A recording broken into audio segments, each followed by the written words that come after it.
c'est Elise, comment ça va la vie?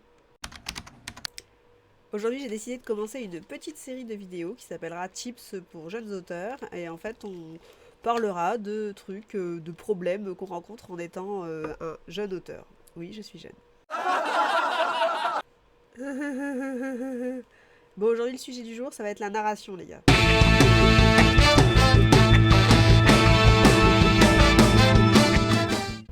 Bon, si vous allez sur Google, qu'est-ce qu'ils vont vous dire sur les types de narration? Ils vont vous dire qu'il y en a trois, la première personne, la deuxième personne et la troisième personne.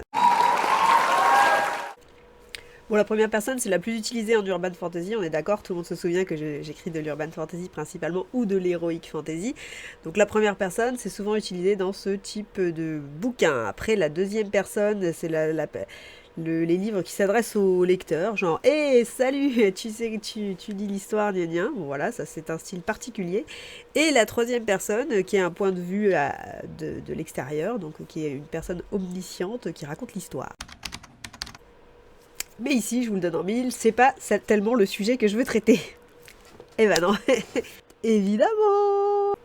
En fait, on m'envoie souvent des textes à lire pour avis, des nouveaux textes. Je fais pas mal de bêta lecture finalement, et du coup, j'ai noté quelque chose, enfin j'ai remarqué quelque chose dans la narration qui change beaucoup la qualité d'un texte.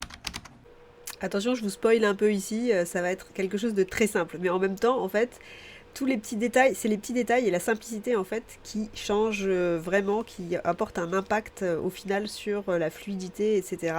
De votre roman. Le détail dont je parle ici, il s'agit de la mise en situation, en fait de la façon d'esquisser le récit, c'est-à-dire comment en fait faire intégrer le lecteur dans une scène par la façon dont on écrit son texte. Ok. En fin de compte, c'est assez simple dans le concept, c'est-à-dire qu'au lieu de se contenter de décrire une scène, en fait, il faut faire entrer le lecteur dans la scène par le biais de détails, c'est-à-dire accrocher son regard, accrocher ses sens dans la scène qui est en train de se dérouler pour qu'il entre complètement dedans. Allez, on se fait un petit exemple. On prend une histoire, écrite par moi-même. Il pleuvait, le brave chevalier traversait le village dans la nuit froide. On est d'accord qu'on a une histoire, on a une mise en situation, on imagine quand même ce qui est en train de se passer. C'est quand même pourtant un peu simple. Qu'est-ce que ça fait si on change pour passer à cette version? Les trompes d'eau qui s'abattaient en une pluie diluvienne obstruaient la vue de l'homme qui avançait pourtant d'un pas décidé. Les épaules droites sous son armure élimée par les combats, il s'enfonçait dans les ruelles boueuses sans croiser âme qui vive dans les ténèbres de cette nuit d'hiver. Est-ce que vous voyez la différence? Parce qu'en fait, finalement, ça n'a rien à voir. C'est-à-dire que dans la première situation, on décrit une situation, on décrit une scène. Ok, on sait ce qui se passe. C'est résumé, il pleut, c'est la nuit, il y a un chevalier qui marche. Ok. Dans la seconde scène, en fait, on décrit aussi cette même scène, sauf qu'au lieu de juste dire, comme un résumé, ce qui est en train de se passer, on emmène par la main le lecteur et on lui fait voir et comprendre lui-même ce qui est en train de se passer. C'est-à-dire qu'on décrit la pluie, on décrit la situation, on peut la vivre avec le personnage. On sait également que le personnage est un chevalier. Dans la première, on dit c'est un brave chevalier. Ok, il est fort, c'est un chevalier. Dans la seconde, on parle des combats, on parle de son armure. Là, on imagine le chevalier. Et c'est le lecteur qui sait que c'est un chevalier. Et c'est extrêmement différent. En fait, c'est tout simplement aussi différent que si je vous disais j'ai une voiture blanche et que je vous emmenais dans ma voiture et que je vous faisais voir comment est ma voiture, comment sont les sièges, quel est l'espace, etc. Ça n'a rien à voir.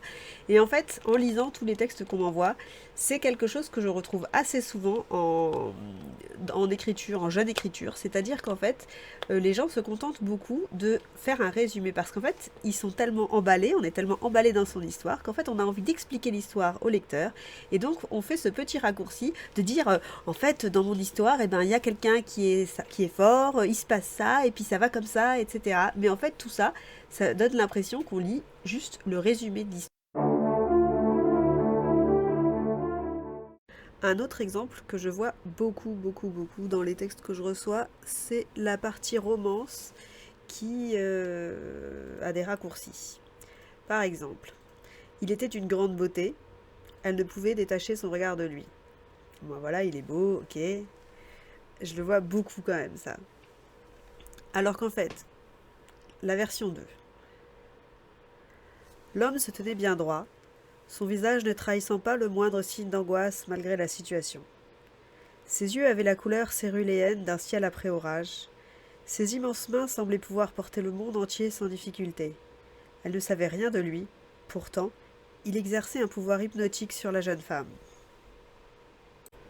Bon, je crois que vous avez compris l'idée en fait. C'est-à-dire que en fait, la narration, le style de narration, c'est-à-dire que par la description du détail et par l'entrée en fait dans le sujet, dans la scène, en créant de l'émotion et en titillant les sens du lecteur en fait, eh bien, on lui fait vivre la scène au lieu de lui raconter l'histoire.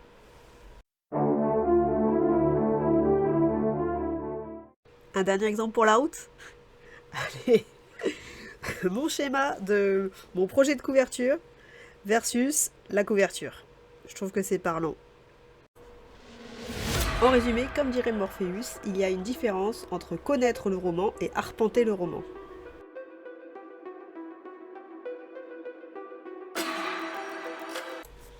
Bon, vous l'aurez compris, ces petites vidéos, elles ont un seul but, c'est de partager en fait mon expérience, ma petite expérience en tant qu'auteur, avec tous mes retours, toutes les choses que je vois passer, etc., etc.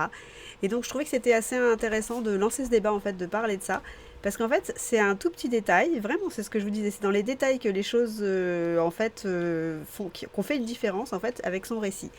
Et voilà, et donc je voulais vous donner cette petite astuce parce que je l'ai notée et que je me suis dit que c'était vraiment un moyen très facile d'améliorer grandement la qualité de vos écrits.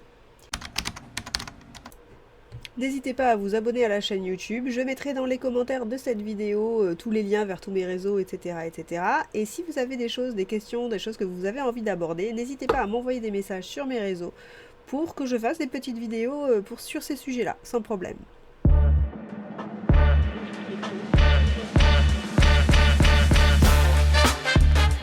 À bientôt!